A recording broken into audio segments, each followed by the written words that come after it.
A loud cry pierces the air. It's muffled, distant, but unmistakable. The sound of a baby animal in distress. The noise echoes in the wilderness, frantic and desperate. Through the thick underbrush, a baby swan flaps its wings helplessly, caught in a trap. Its legs are tangled in the wire, and its feathers are stained with dirt and fear. The once serene lake has turned into a prison.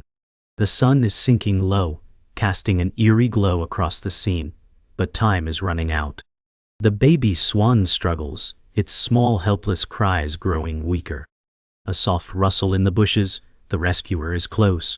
The swan, though weak and frightened, is free. But the challenges are far from over. The rescuer gently guides it toward a safe area, her voice soft and reassuring as she talks to the baby swan. "You're safe now," she whispers, her eyes scanning the surroundings for any more dangers. She doesn't know how long the swan has been trapped, but its feathers are in poor condition, and it's clear that the baby is not yet strong enough to return to the wild. The sun sinks lower, painting the sky in fiery hues, but the urgency hasn't faded. There's still time to get it help before nightfall. The baby swan's condition worsens as the night falls. The rescuer knows she has to act quickly. She takes out her phone, calling a nearby wildlife rescue center. "I've found a baby swan in distress. It's injured, and I'm not sure how long it's been trapped," she says, urgency in her voice. "I'm on my way." She hangs up and kneels next to the swan, checking its injuries. "Hang in there," she whispers, her heart racing. The drive is long, and the night is cold, but she won't give up on the swan now. The journey to the wildlife center is tense and slow, the swan resting in a secure crate in the back seat of the car. The rescuer drives with one hand on the wheel, her other hand occasionally reaching back to touch the crate, checking that the swan is comfortable. "You're going to be okay," she mutters, her voice barely audible over the hum of the engine. She doesn't know if that's true, but she has to believe it. As they approach the rescue center, she feels a knot in her stomach, unsure if she's done enough. The swan is still breathing, but its condition is critical. Arriving at the wildlife rescue center, the rescuer jumps out of the car and rushes inside. The staff are already waiting, their faces serious but hopeful. They immediately take the baby swan from the crate, moving it swiftly to the treatment area. "It's been through a lot," the rescuer says, her voice trembling. "But it's alive." The staff nods and quickly begin assessing the swan's condition. The rescuer stands to the side, her heart heavy but filled with hope. "Please," she whispers. "Please, let it be okay." The next day, the rescuer returns to the wildlife center, her heart heavy with anticipation. She approaches the staff, who inform her that the baby swan is stable for now, but will need time to heal. "You did good," the lead rescuer tells her with a gentle smile. But the girl knows that the real battle is still ahead. As she looks into the swan's eyes, a deeper bond forms between them. "You're going to make it," she whispers, her voice filled with a new sense of determination. The baby swan blinks slowly, its eyes reflecting the fear and trust it has placed in her. The next day, the rescuer sits by the swan's enclosure, lost in thought. The baby swan is calmer, its breathing steady. The rescuer reaches through the bars, gently touching its feathers, feeling the softness beneath her fingers. She watches it for a moment, wondering how this small, fragile creature could have survived so much. She begins to talk softly, almost as though to herself. "You're stronger than you know." She knows that the swan has a long road ahead, but she also knows that it's a survivor. She's determined to see it through. As the days go by, the rescuer grows more attached to the swan. She spends her free time with it, watching as it gains strength. Every small sign of improvement brings her a sense of joy, but she's also filled with a growing worry. What if something goes wrong? One evening, while feeding the swan, she reflects on her own life, how rescuing this animal feels like healing a part of herself. She says quietly, "Maybe we're both learning to trust again." The swan looks up at her, its gaze steady, as if understanding. The bond between the rescuer and the swan strengthens each day. The swan, now eating regularly, is starting to show signs of curiosity. One afternoon, as the rescuer cleans the enclosure, the swan moves closer, watching her closely. "You're getting stronger," she says with a soft laugh, brushing its feathers. "I knew you could do it." There's a spark in the swan's eyes, a newfound strength. The rescuer realizes that the baby swan is not the only one healing, she is too. The evening sky is turning pink, and the rescuer takes a moment to stand by the swan's enclosure, watching it rest. The once frail creature now looks more confident, its feathers glistening in the fading light. She feels a sense of accomplishment, but also a deeper connection to the swan. "You're going to make it," she whispers, knowing it's not just about the swan anymore. She's learned to believe in herself again, just as she's helped the swan believe in its own strength. The quiet moment is interrupted only by the soft rustling of the swan's wings, a sign that its journey is just beginning. Despite the progress, the baby swan's recovery is not as smooth as expected. The rescuer visits daily, but the swan's condition fluctuates. Some days it eats well, other days it refuses food. The wounds on its legs show signs of infection, and the team begins to grow concerned. "We need to be careful," the lead rescuer warns, her voice serious. "If we don't manage the infection soon, it could spread." The girl watches the swan closely, her heart aching. The swan flutters its wings weakly, looking up at her as though trying to communicate. "Don't worry, little one," she whispers. "I won't leave you." A few days later, the storm clouds gather. The weather turns fierce, with heavy rain and high winds threatening the wildlife center. The baby swan's health worsens, it's growing weaker with each passing hour. The rescuer looks out the window, her face a mixture of concern and helplessness. "The storm's going to make things worse," she says, pacing. The facility is not equipped for extreme weather, and the temperature is dropping fast. "We need to move the swan to a safer area," she urges, her voice shaking with urgency. The team scrambles to get everything ready, but as they prepare, the power goes out, leaving them in near darkness. The stakes have just risen dramatically. With the storm worsening, the rescuers race against time. The rain pelts down as they carry the swan to a safer room. The girl cradles it gently, shielding it from the harsh weather. "Stay with me," she whispers, her breath coming out in quick, nervous gasps. The baby swan is heavy in her arms, but she doesn't mind. Its small, warm body calms her as she hurries through the halls. What?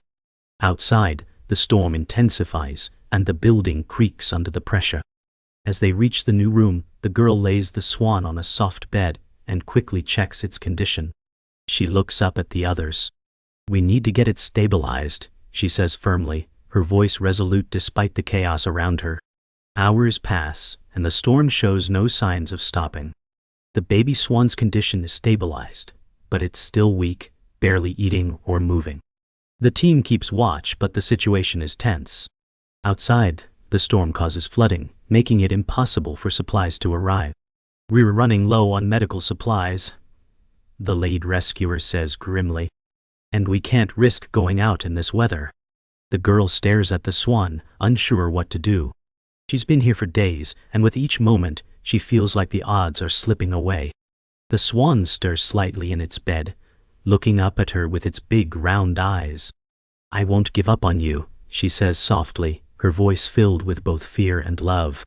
The storm finally begins to subside, but the damage has been done. The supplies have not arrived, and the team is running low on options.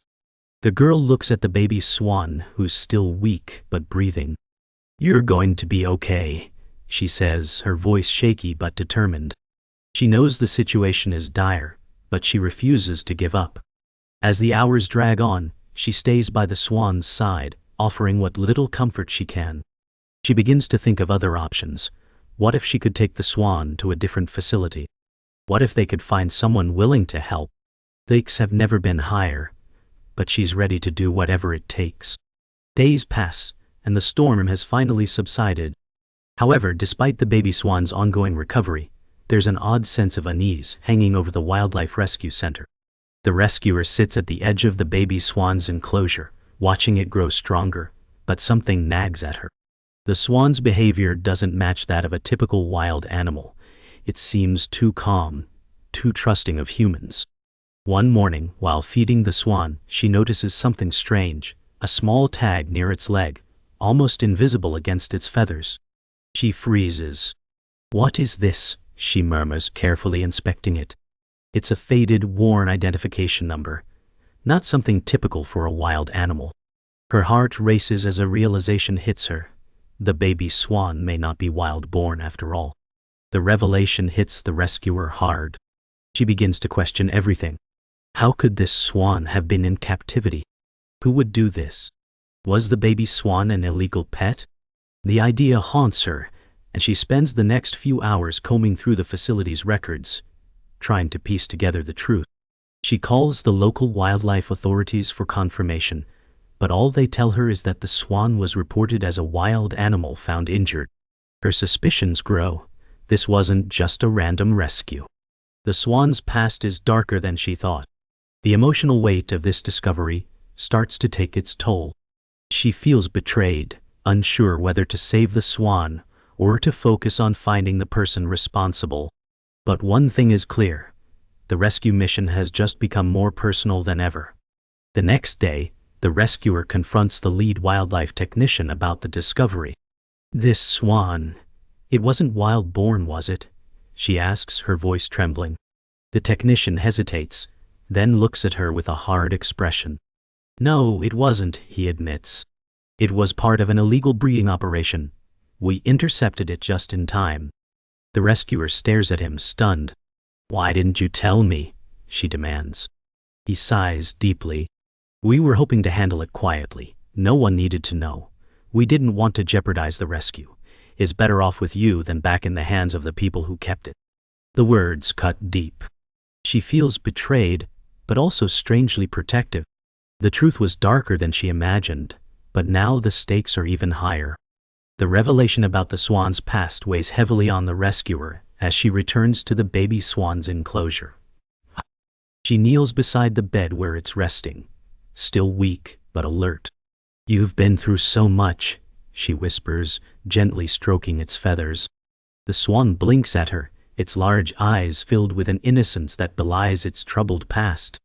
Despite the turmoil inside her, she makes a silent vow. She will do whatever it takes to protect this creature. But now, the conflict isn't just with the swan's health. It's with the people who took it, the ones responsible for its pain. She can't let it go back to them.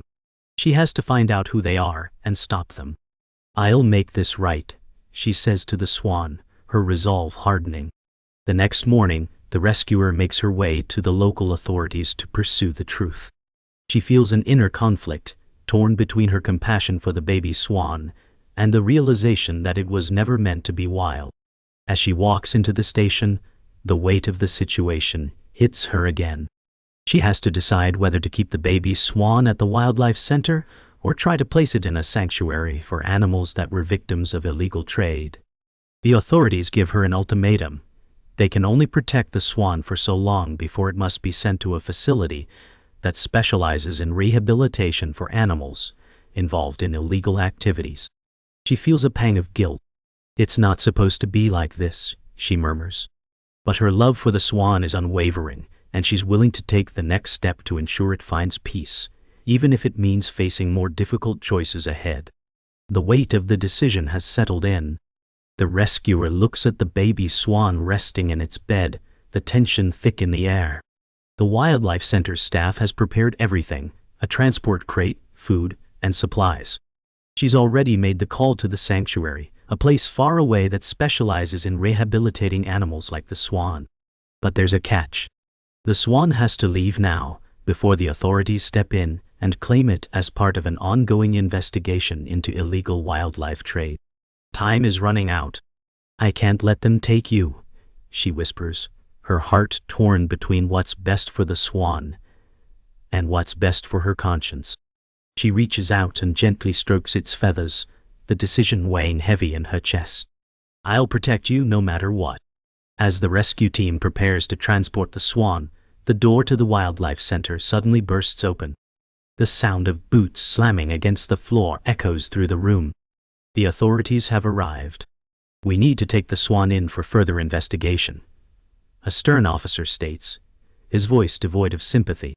The rescuer stands in front of the crate, her body blocking the path. No, she says firmly, her voice unwavering. This Swan is going to a sanctuary.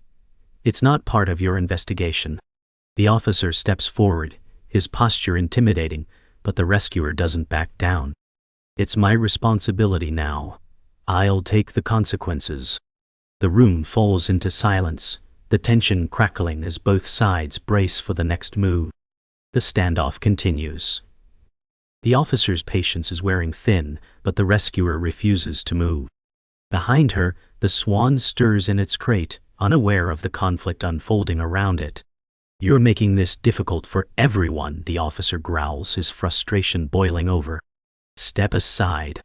But the rescuer stands her ground. I've seen the horrors these animals go through, she says quietly, and I won't let another one be caught in this system. The officer glares at her for a moment, his eyes filled with cold judgment. Then he steps back, his body language tense but defeated. This isn't over, he mutters before turning to leave. The rescuer breathes a sigh of relief, but the tension is far from gone. She knows that her actions have just set off a chain of events that could have far-reaching consequences. But in this moment, she's won. The Swan is safe, for now. The rescuer wastes no time. With the authorities out of the way, she rushes to the transport crate, carefully securing the Swan for its journey. You're going to be okay, she whispers, her voice soft but resolute. The Swan, still weak, but growing stronger each day, flaps its wings as if it knows what's happening. She looks up at the sanctuary's coordinator, who has arrived just in time to take the Swan to its new home. Thank you, she says, her voice steady, though her heart is racing. Take good care of it. The coordinator nods, understanding the gravity of the situation. As the Swan is carefully loaded into the vehicle, the rescuer watches, her heart both heavy and full.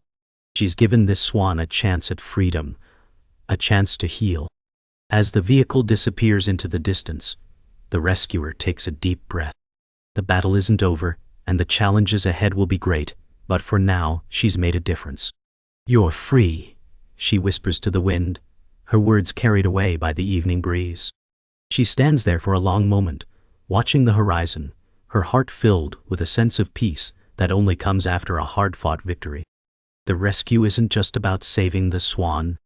It's about reclaiming hope, about fighting for something that matters. The rescuer knows that in this moment, she's done all she could. A few weeks pass since the Swan was sent to the sanctuary. The rescuer, though at peace knowing the Swan is safe, still visits the wildlife center every day. She often finds herself staring out at the horizon, lost in thought.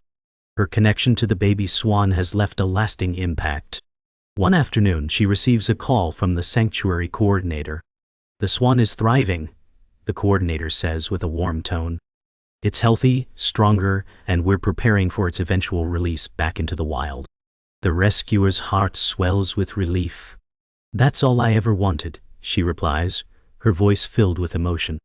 The weight of her decision, the sacrifices she made, have finally paid off. The Swan will be free. Later that week, the rescuer visits the sanctuary to see the Swan one last time before its release. The Swan, now fully healed and strong, waddles over to her as she enters the enclosure. It recognizes her, its eyes bright with familiarity. The rescuer kneels down, extending her hand, and the Swan steps closer, its feathers glistening in the sunlight. You made it, she says softly, her voice thick with emotion. The Swan nuzzles her hand gently, as though expressing its gratitude. She smiles, a tear escaping as she strokes its feathers. You're free now. And you've earned it. The day of the release arrives. The rescuer and the sanctuary team guide the Swan to the water's edge. The sun is shining, the air crisp with the scent of fresh earth, and the lake's cool breeze. This is where you belong, the rescuer whispers as she watches the Swan stand at the edge of the water. With a final look back at her, the Swan steps into the lake. It hesitates for just a moment, then begins to glide gracefully across the water, its wings outstretched. The rescuer watches as the swan becomes one with the wild, her heart full of pride and a tinge of sadness. She did it. The swan is free. As the swan disappears into the distance, the rescuer takes a deep breath. She watches for a moment longer, then turns and walks back toward the sanctuary team. "I won't forget you," she whispers to the swan, though it can't hear her. The sanctuary coordinator smiles at her. "You did an incredible thing, not just for the swan but for yourself too." The rescuer nods, wiping away a tear. "It wasn't easy," she admits. "But sometimes, the hardest things are the ones that mean the most." She takes one last look at the lake, feeling the weight of the journey lift from her shoulders. She knows that, no matter what comes next, this rescue will remain a part of her forever. Back at the Wildlife Center, life slowly returns to normal. The rescuer walks through the center, stopping by the various enclosures to check on the other animals. Each one is a reminder of the work she does every day, each animal holding a part of her heart. But there's something different now. She's changed. The experience with the baby swan has reaffirmed why she does this, not just for the animals, but for the healing it brings to herself. As she watches another injured bird flap its wings in its enclosure, she smiles. "There's always more work to do," she says quietly, but with a sense of fulfillment in her voice. She knows she's exactly where she's meant to be. The rescuer stands at the edge of the lake, the sun setting behind her. She watches as the baby swan, now fully healed, glides effortlessly across the water. It's free. A deep breath fills her lungs, a quiet smile on her lips. "You made it," she whispers to the wind. The feeling of peace washes over her, the mission is complete, and the swan is home.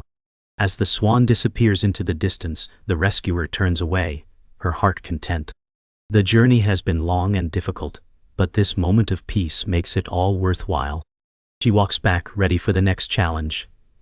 But for now, she knows the swan is where it belongs, and that's enough. Back at the Wildlife Center, the rescuer looks at the animals she's saved, knowing her work is far from over. But there's a sense of fulfillment in her heart. She'll keep fighting for those who need it, just like she did for the swan. With one last glance at the lake, she walks forward, ready to begin again. The rescuer watches the swan now, from a distance as it gracefully takes flight over the lake. The wind beneath its wings carries it higher and higher into the sky, a symbol of freedom. The rescuer feels a lump in her throat. It's been weeks since the swan was released, but this moment feels like a final farewell. She whispers to herself, "You've found your home." The swan flaps its wings once more before disappearing into the horizon. She stands silently for a moment, allowing the memory to sink in. This journey, this rescue, has changed her in ways she hadn't anticipated. She looks around, seeing the wild for what it truly is, beautiful, free, and full of life. And she knows that no matter where the swan goes now, it will carry a piece of her with it. As she walks back toward the Wildlife Center, the rescuer reflects on everything she's learned about herself, the animals she saves, and the world around her.